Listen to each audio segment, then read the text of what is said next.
Thanks, James. Can everybody hear me okay? Okay, great. First of all, what I'd like to do is let's give a round of applause to James for hosting this for us. Thank you, James. Now, I don't really want to talk about myself, but just for those of you who don't know, just a brief comment. So I'm a cardiovascular and thoracic surgeon, retired a couple of years ago, and started the Western Canada's first heart and lung transplant program and directed that in the intensive care unit for almost 30 years. But throughout that time, or much of that time, I got involved politically behind the scenes, if you will, as members of the finance committee of the Conservative Party, starting with Don Getty, then with Ralph, and ended with Ed Stelmach at the end of his reign. Now, in the context of all of that, it gave me a really interesting insight into politics from a perspective that maybe a lot of people don't have. And the opportunity for me to get involved politically with Wild Rose started with Wexit Alberta, and then it morphed into a union with FCP, and it became WIPA. Now, you know the history, so I'm not going to go over that, but I do want to comment on a couple of things. I want to start with Ambrose. Ambrose is a great Alberta patriot. Everybody here I know is an Alberta patriot. And one of the things about the oil and gas industry that I found is that when you talk to people, and I've posed this question to hundreds of people now, how many products emanate from a barrel of oil?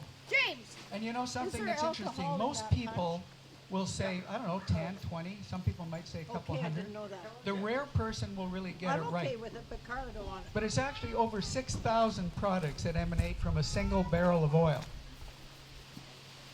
And I think that's really important to understand, because we're in a situation where they want to wipe out the oil and gas industry with very little to zero rationale. I also want to comment on what Brad and Jeff had to say with respect to the Maverick Party. And there's no question this is a great force. Think about what's occurring in Western Canada. We've got the Maverick Party. In Saskatchewan, we've got the Buffalo Party. In Alberta, we've got at least 4 independence parties, and we've got a whole bunch of people within UCP that are advocating for independence as well, but more behind the scenes. In addition to that, we know that northern BC is looking to secede from southern BC, and it's obvious why. So when you think about this movement, we're in a new paradigm now, and we actually really can make this possible. Now, I also want to say something about Chad. I've worked with Chad subsequent to the merger of Wexit Alberta and the Freedom Conservative Party. And this is what I've learned. And I want you to think about this from the perspective of what we're proposing to be the values of this new organization. Integrity, honesty, respect, transparency, accountability, responsibility. And knowing Chad, he represents and reflects every one of those values. Thank you, Chad, for doing that. So when we think about where we are now, and we've got these several different independence parties, and we have the entire Alberta electorate, how do we galvanize those forces? Let me rephrase that. How do we galvanize the independence parties and Albertans to get on the independence train? How do we do that? Well, that's part of what I'm just going to touch on very briefly, because one of the things that I've learned is that between parties, there can be conflicts that occur. Those conflicts within party structures lead to new parties being developed. And then one party slags another party. And that isn't unity. And so the question that I would pose to everybody who's looking to unify the independence movement is ask yourself one question. Do you love independence more than you dislike someone else in another party? And if you love independence more, then for heaven's sake, let's all work together for that common goal. Now, so one of the things, and I'm not going to speak long, as Lana pointed out to me, she said, be strong, not long, which also reminds me, some of you have heard this before, but it's the line about Elizabeth Taylor to her seventh husband. She said, I won't keep you long. So, any case, so what is it that we could do to bring everybody together? Well, in my opinion, and what we're working towards is to bring everybody together on the same landing zone. What do I mean by the same landing zone? With the same intellectual property. What do I mean by the intellectual property? It's not patented. It's what's in everybody's mind. And how do we put all those thoughts together and create something that crosses all boundaries? Crosses left, it crosses right, it crosses party politics, et cetera, et cetera. But it's something that we could all agree to. So there are 10 things that I think we can do. One, we can come together on values. And I've identified those 6 values with respect to Chad. Another thing that we can come together is on our purpose. Well, what is our purpose? Well, let me throw this out there. Ultimately, our purpose is independence. Our more immediate purpose, and part of the reason for this group getting together, is to unite the forces of independence. Okay? What else do we need to do? We need to have a vision. Where do we want to go? Well, how about this as an idea? We will create the new Alberta Constitutional Republic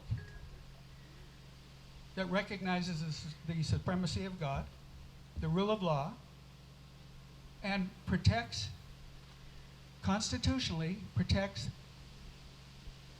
people's individual rights, and that creates a beacon of light for the world as the very safest, healthiest place to work and live in the world. So that's just a concept. And remember, intellectual property is malleable.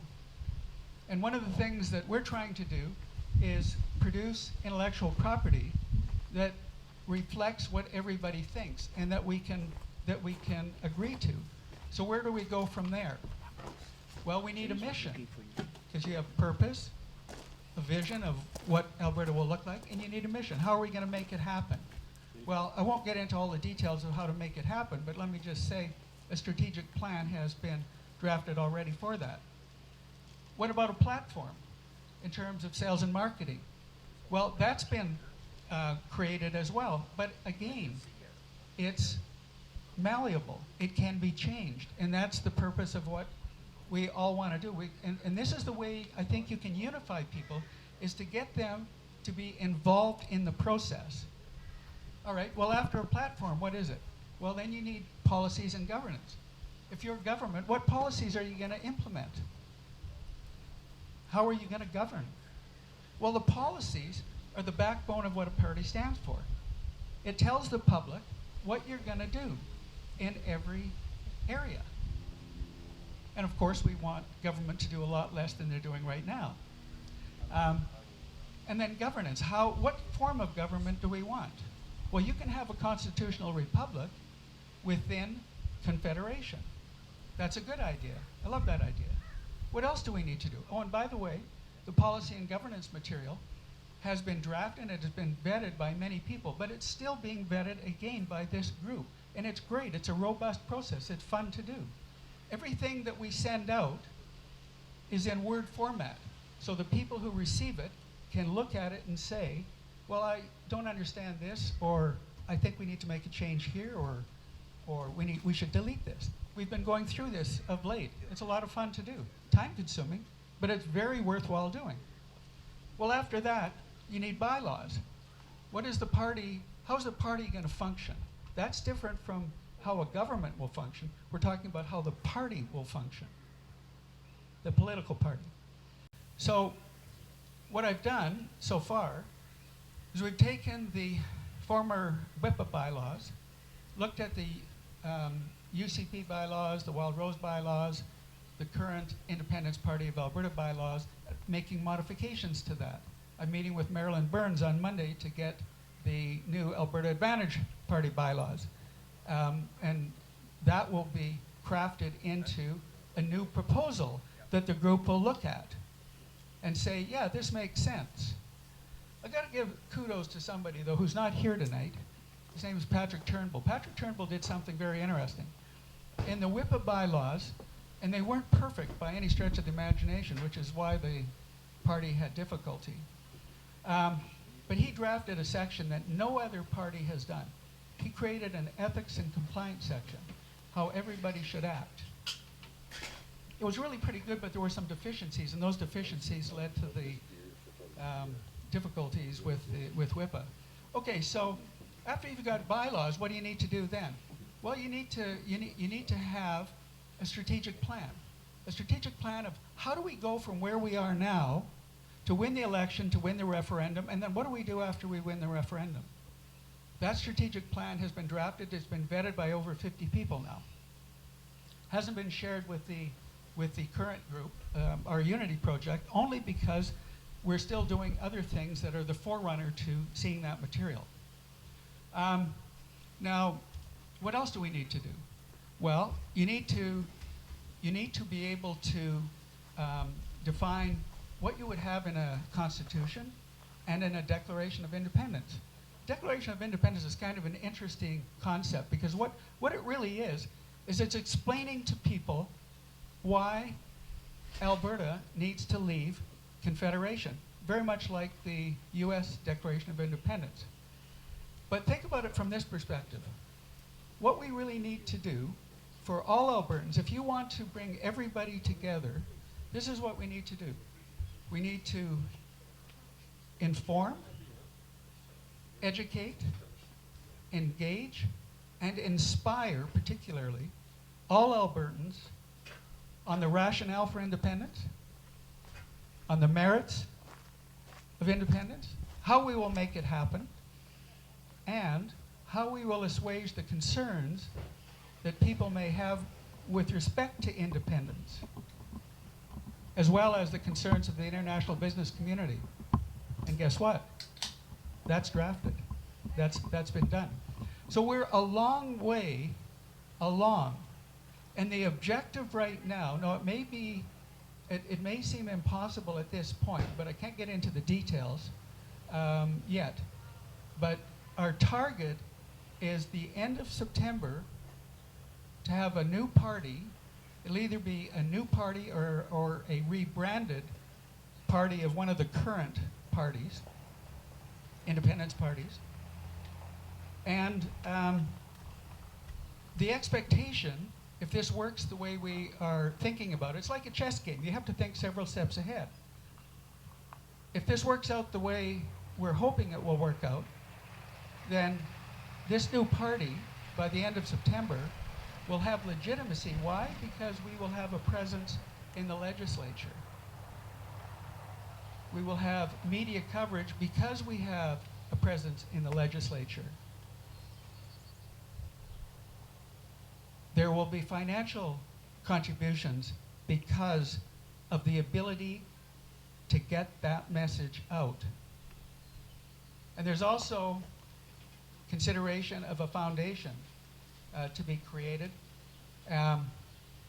that wouldn't advocate for a particular party, but would be advocating in a nonpartisan way for the independence movement. So, you know, I mean, I'm encouraged because of, you know, you people out here today listening to this, and we're each a little beacon of light that can share the light with somebody else. Now, one of the things I want to say as well is that it's important to be involved, because if you don't know what you stand for, you're going to fall for everything, as my good friend Ray Nelson from Nelson Lumber used to say. And that's why it's important to understand within this group and this Alberta Unity Project is what our values are, what our purpose is, what our vision is, what our mission is, what our platform is, what our policies and governance are. You don't need to worry so much about bylaws unless you're really into the legalese kind of stuff. And to understand how we will make it happen, that strategic plan. I mean, these are important things, because how do you explain to somebody the independence movement if you don't know it yourself? And that's why I encourage people to be involved and learn the material. And hopefully it won't be very much longer before we will be able to post it under the Alberta Unity Project website, should it be developed like that. Chad's nodding his head. So, and I'm hoping that there will be a lot of money, and I'm talking many, many millions of dollars for the advertising, for the marketing of independence for Alberta. And with respect to the Maverick Party, just one last comment. I'm just really impressed because of what they're doing. But one of the things I would say is that, and he's already touched on it, Alberta needs to lead this whole independence movement in Alberta. Alberta will be the one that makes it happen. And I'm excited for that. And as he said, the dominoes will fall, I believe, and Saskatchewan will be next. So I don't really have anything else, but I know it's time to drink, eat, and have a lot more. You got a question? Yeah. Go ahead. Okay, so you form a party, right, of independence, which is wonderful. What's to stop you from going in and amending the act that we're operating under? The Constitutional Act. We're Okay. operating under an act. Sure, that's really an excellent question. So the question was, for those who didn't hear it, why can't we go in and amend the Constitution? Okay, well, it's very simple. I'll tell you, it is possible, but I'm going to suggest to you that the odds are 1 in a trillion that it will happen. And it's for these reasons. Number one, for the 116 years of Alberta's existence, not one federal party or provincial party has ever protected Alberta's interests or ensured Alberta's future prosperity. Number two, if we examine the Constitution directly, how to change it, this is what it will take. It will take a vote in support in the House of Commons to change the Constitution to benefit Alberta.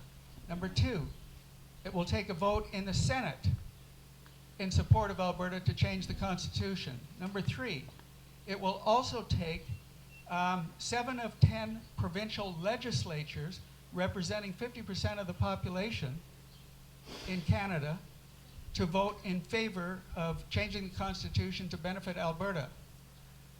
Number four, Quebec has a veto. Yeah.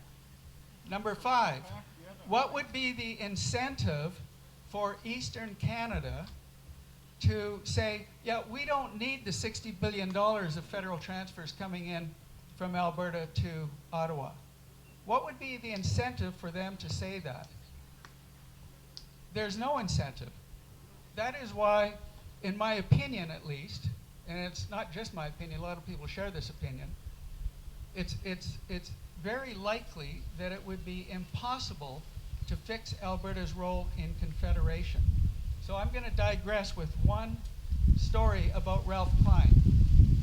In 2003, I said to Ralph at a meeting, he was a good friend of mine, I said to him at a meeting, at the annual general meeting in Red Deer, I said, Ralph, how would you like to fix the dysfunctional relationship between Alberta and Ottawa?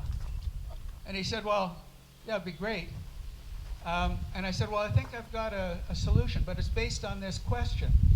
So I posed the question. I said, Ralph, if you were the president of the sovereign country of Alberta, or the prime minister of the sovereign country of Alberta, and Canada came to you and said, well, we would like Alberta to join Confederation under the current terms and cost of membership, would you? And I loved his answer. His answer was this. He said, to ask the question is to know the answer. Of course not. So I said to him, well, okay, then don't you think you have an ethical, moral, and economic obligation to fix Alberta's role in Confederation? He says, yeah, I guess we do. So based on that, I drafted a document and I'm happy to send it to anybody who wants to read it. It's 61 pages, and it's entitled Alberta at the Crossroads, Status Quo, Refederation, Autonomy, and it's based on that question. And it points out that if you want leverage to fix Alberta's role in Confederation, if you want leverage to be an independent Alberta nation, what's that leverage? What's the only leverage that will work? It's a referendum on independence by Albertans. And that brings up the whole the paradigm difference between Albertans who would like to stay in Canada but want more independence and those who want absolute independence.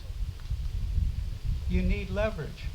And that referendum on independence is the only thing that will do it. And everybody's hungry and thirsty, and some people may have to leave, so I'm not going to talk any longer. Did I answer your question? All right. All right, folks, thanks for listening.